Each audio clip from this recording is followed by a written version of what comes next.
जिंदगी में दो लोगों का होना बहुत जरूरी है। एक कृष्ण जो ना लड़े फिर भी जीत पक्की कर दे, दूसरा कर्ण जो हार सामने हो फिर भी साथ ना छोड़े। मानव कल्याण ही भगवत गीता का प्रमुख उद्देश्य है। इसलिए मनुष्य को अपने कर्तव्यों का पालन करते समय मानव कल्याण को प्राथमिकता देना चाहिए। मैं ही लक्ष्य पालनकर्ता स्वामी साक्षी धाम शरण स्थली तथा अत्यंत प्रिय मित्र हूँ। मैं सृष्टि तथा ब्रह्मांड सबका आधार आश्रय तथा अविनाशी बीज भी हूँ। यह सृष्टि ईश्वरीय नियमों के अनुसार चल रही है और इसके चक्र को रोकने में मनुष्य असमर्थ है। मनुष्य को जीवन की चुनौतियों से भागना नहीं चाहिए और न ही भाग्य और ईश्वर की इच्छा जैसे बहानों का प्रयोग करना चाहिए। जब भी और जहां भी अधर्म बढ़ेगा, तब मैं धर्म की स्थापना हेतु अवतार लेता रहूंगा। क्रोध से पूरा भ्रम पैदा होता है और भ्रम से चेतना में घबराहट। अगर चेतना ही घबराया हुआ है तो बुद्धि तो घटेगी ही, और जब बुद्धि में कमी आएगी तो एक के बाद एक गहरे खाई में जीवन डूबती नजर आएगी। परिवर्तन ही संसार का नियम है। एक पल में हम करोड़ों के मालिक हो जाते हैं और दूसरे पल ही हमें लगता है कि हमारे आप कुछ भी नहीं है।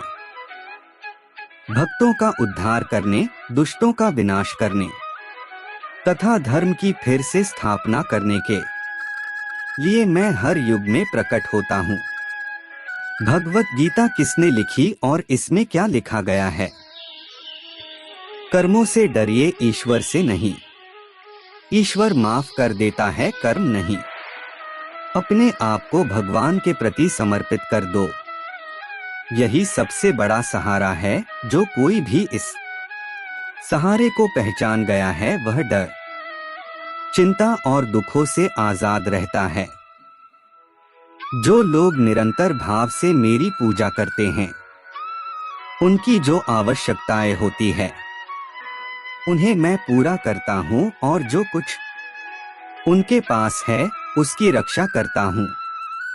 फल की अभिलाषा छोड़कर कम करने वाला पुरुष ही अपने जीवन को सफल बनाता है। न तो यह शरीर तुम्हारा है और न ही तुम इस शरीर के मालिक हो। यह शरीर 5 तत्वों से बना है, आग, जल, वायु, पृथ्वी और आकाश। एक दिन यह शरीर इन्हीं 5 तत्वों में विलीन हो जाएगा। हे अर्जुन, मैं वह काम हूं जो धर्म के विरुद्ध नहीं है। शस्त्र इस आत्मा को काट नहीं सकते, अग्नि इसको जला नहीं सकती, जल इसको गीला नहीं कर सकता और वायु इसे सुखा नहीं सकती। कोई भी इंसान जन्म से नहीं बल्कि अपने कर्मों से महान बनता है। हे अर्जुन, जो मेरे आविर्भाव के सत्य को समझ लेता है वह इस शरीर को छोड़ने पर इस भौतिक संसार में पुनर्जन्म नहीं लेता, अपितु मेरे धाम को प्राप्त होता है। श्रीमद् भगवद गीता श्री कृष्ण अनमोल वचन। शरीर जल से पवित्र होता है, मन सत्य से, बुद्धि ज्ञान से और आत्मा धर्म से। जब इंसान अपने काम में आनंद खोज लेते हैं तब वे पूर्णता प्राप्त करते हैं। श्रेष्ठ पुरुष को सदैव अपने पद और गरिमा के अनुसार कार्य करने चाहिए, क्योंकि श्रेष्ठ पुरुष जैसा व्यवहार करेंगे तो इन्हीं आदर्शों के अनुरूप सामान्य पुरुष भी वैसा ही व्यवहार करेंगे। जिसने जन्म लिया है उसकी मृत्यु निश्चित है और मृत्यु के पश्चात पुनर्जन्म भी निश्चित है। ऐसा कुछ भी नहीं, चेतन या अचेतन, जो मेरे बिना अस्तित्व में रह सकता हो। जो लोग भक्ति में श्रद्धा नहीं रखते वे मुझे पा नहीं सकते। आथ वे इस दुनिया में जन्म मृत्यु के रास्ते पर वापस आते रहते हैं। मैं सभी प्राणियों के हृदय में विद्यमान हूँ। गीता के अनमोल विचार।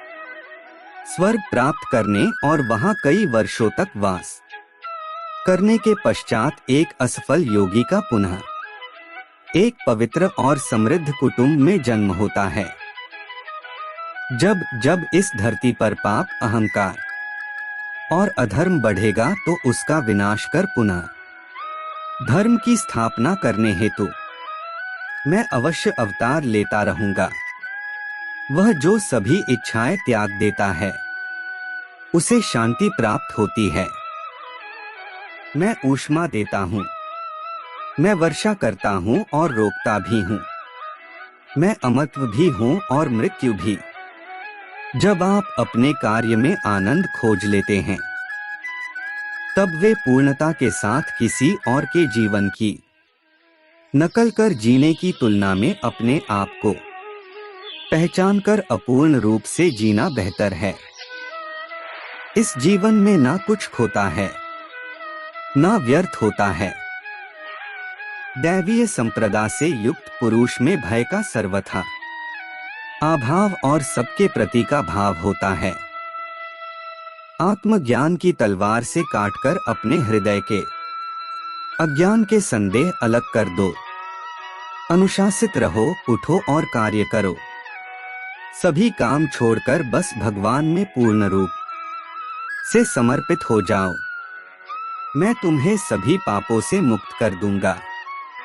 जानने की शक्ति, झूठ को सच से पृथक करने वाली जो विवेक बुद्धि है उसी का नाम ज्ञान है। वासना, क्रोध और लालच नरक के 3 दरवाजे हैं। हमारी गलती अंतिम वास्तविकता के लिए यह ले जा रहा है। जैसे सपने देखने वाला यह सोचता है कि उसके सपने के अलावा और कुछ भी सत्य नहीं है। जीवन में कभी गुस्सा या क्रोध ना करे, यह आपके जीवन के ध्वंस कर देगा। मैं समय हूँ, सबका नाशक मैं आया हूँ। दुनिया को उपयोग करने के लिए इंद्रियों की दुनिया में कल्पना सुखों की प्रथम शुरुआत है और अंत भी जो दुख को जन्म देता है। बुद्धिमान को अपनी चेतना को एकजुट करना चाहिए और फल के लिए इच्छा छोड़ देना चाहिए। अपने कर्तव्य का पालन करना ही प्रकृति द्वारा निर्धारित किया हुआ हो, वह कोई पास नहीं है। संयम, सदाचार, स्नेह एवं सेवाएं गुण सत्संग के बिना नहीं आते। परिवर्तन संसार का नियम है। समय के साथ संसार में हर चीज परिवर्तन के नियम का पालन करती है। जवानी में जिसने ज्यादा पाप किए हैं उन्हें बुढ़ापे में नींद नहीं आती। निर्णय लेते समय ना ज्यादा खुश हो ना ज्यादा दुखी हो। ये दोनों परिस्थितियां आपको सही निर्णय लेने नहीं देती। मैं उन्हें ज्ञान देता हूं जो सदा मुझसे जुड़े रहते हैं और जो मुझसे प्रेम करते हैं। हर व्यक्ति का विश्वास उसकी प्रकृति के अनुसार होता है। निर्माण केवल पहले से मौजूद चीजों का प्रक्षेपण है।